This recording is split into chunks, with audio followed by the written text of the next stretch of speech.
We are ready for step 7 of solving this non-homogeneous differential equation.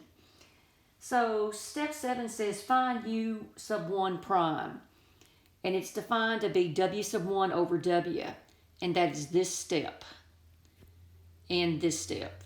Find u sub 1 prime and u sub 2 prime, and that's step 7.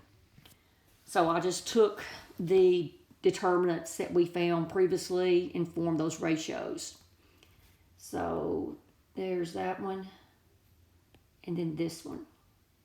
It's step 7. Step 8 says to integrate. Here I have integrated u sub 1.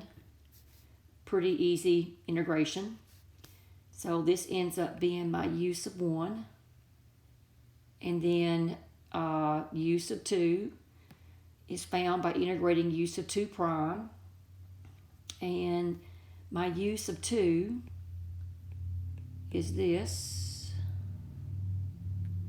And that is step 8.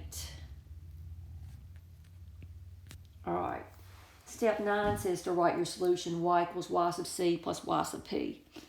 Well, what I've done first is I've written my y sub p. So pay attention.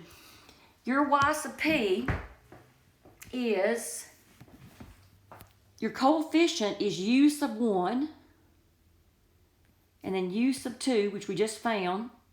And this e to the 2x and x e to the 2x, that's the variable part of y sub c. I wrote my yc over here. See how the first was e to the 2x, and then x e to the 2x?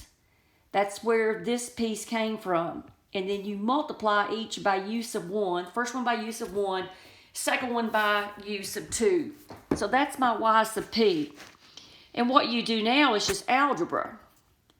So if we go to the next screen, this, I just copied the previous line.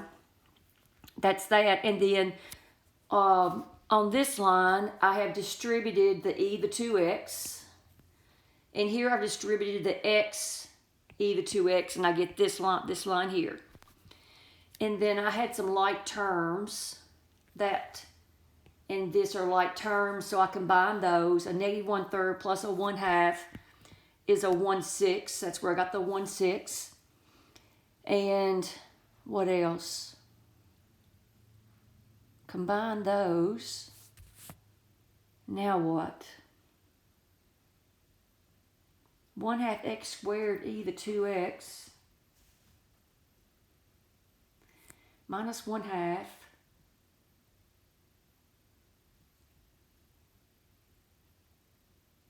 I'm confused. I'm unconfused now. Then what we did was we got negative 1/2 plus a 1 gives me a positive 1/2. And then I wrote my solution, y equals y sub c plus y sub p. This is my y sub c. This is my y sub p.